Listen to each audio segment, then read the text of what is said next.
মই নন্দিনী মোৰ channel Nandini blog channel আপোনালোকক স্বাগতম জনাইছোঁ। আজি মই চিকেনৰ ৰেচিপি এটা লৈ আহিছোঁ।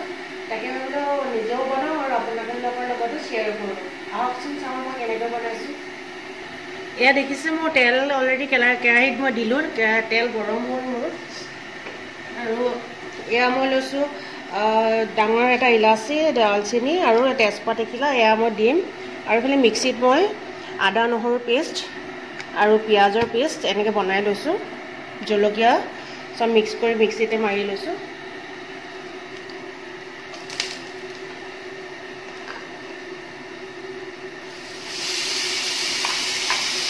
আদা নহৰু পেষ্ট আৰু পিঁয়াজৰ পেষ্ট দি দিলোঁ। একদম সহজকৈ মই বনাম। এইখিনি এতিয়া অলপ সময় এনেকৈ ভাজিব লাগিব। আৰু এইফালে লৈছোঁ মই চিকেন আৰু আলু কাটি লৈছোঁ। আৰু এইখিনি মছলা হোমমেড মছলা মই নিজে ঘৰতে বনাই লৈছোঁ। ইয়াত কি কি আছে মই এদিন বেলেগে আপোনালোকক মই দেখাম বাৰু কেনেকৈ কি বনাইছোঁ মছলাটো। চিকেনত মই বিশেষ তেনেকৈ একো মছলা ব্যৱহাৰ নকৰোঁ, বাছ একেবাৰে চিম্পল, বেছি মছলা নাখায়ো মাহঁতে, ঘৰত বেয়া পায়। সেইকাৰণে কম মছলাতে যেনেকৈ পাৰোঁ ভালকৈ বনাবলৈ মই চেষ্টা কৰোঁ। এয়া দেখিছে মোৰ মছলাখিনি ভাজি অলৰেডি হৈ গৈছে। ধুনীয়াকৈ তেলটো ওপৰলৈ ওলাই আহিলে, ৰঙচুৱা হৈ গ'ল। এতিয়া মই ইয়াতে চিকেনখিনি এড কৰিম।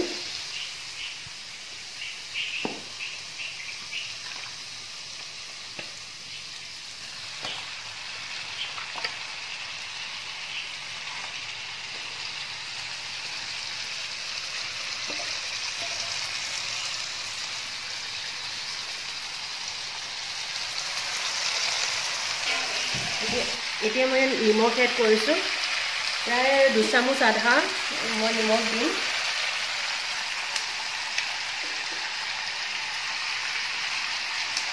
এতিয়া মিক্স কৰি ল'ম।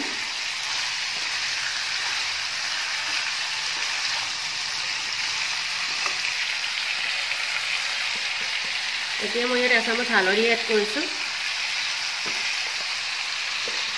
মিক্স কৰি ল'ম। মিক্স কৰি অলপ সময় ভাজিম মাংসখিনি। এতিয়া মই ইয়াত জিৰা পাউডাৰ এড কৰিম।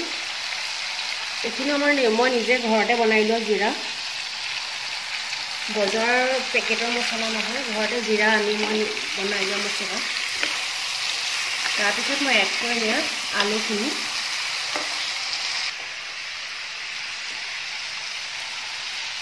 আলুখিনি এড কৰি দিছোঁ।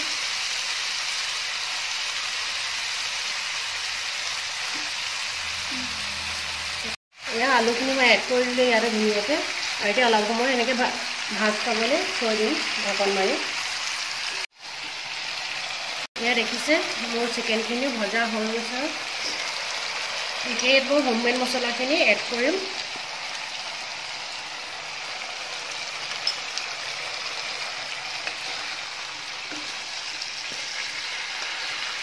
এনেকৈ ঘৰতে বনাই মছলাটোৰ গোন্ধটো খুব ধুনীয়া হয়। আচলতে বজাৰৰ মছলাতকৈ বহুগুণে বেছি খাবলৈও টেষ্টি হয় আৰু গোন্ধটো বহুত ধুনীয়া ওলায়।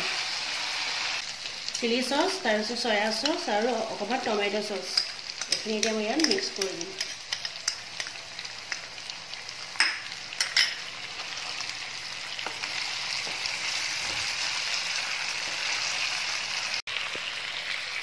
ইয়াতে এতিয়া মই অলপ গৰম পানী এড কৰিম, কাৰণ একেবাৰে ড্ৰাই ফ্ৰাই নকৰোঁ আজি, অকণমান গ্ৰেভি টাইপৰ কৰিম।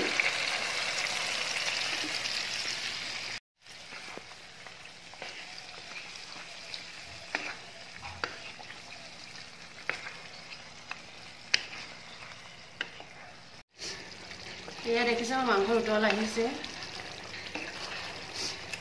সিজিছে আৰু অলপ সময় উতলাৰ পিছত নমাব পৰা হ'ব আৰু। এয়া দেখিছে মোৰ মাংসত ইমান ধুনীয়াকৈ উতল আহিলে শুকাই গৈছে পানী। ইমান ধুনীয়া কালাৰটো কিমান ধুনীয়া আহিছে ঘৰুৱা মছলা ব্যৱহাৰ কৰাৰ কাৰণে।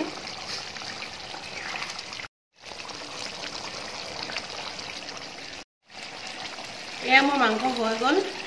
এতিয়া গেছ অফ কৰিম আৰু এইটো চাইডে মই ভাত বহাই থৈছোঁ। ভাতৰ চিটি মাৰিবলৈ বাকী আছে। ভাতো হৈ গ'ল মোৰ। এতিয়া গৰমে গৰমে খাব লাগিব অকণমান পিছত। এয়া আজি মোৰ চিকেন ভাত ৰেডি হৈ গ'ল। আপোনালোকে বনাবচোন, বনাই পেলাই মোক কমেণ্টত জনাব কেনেকুৱা পালে। আৰু মোৰ চেনেলটো চাই যদি ভাল পাইছে লাইক কৰিব, শ্বেয়াৰ কৰিব আৰু বেল আইকনটোত টিপি দিব। ধন্যবাদ।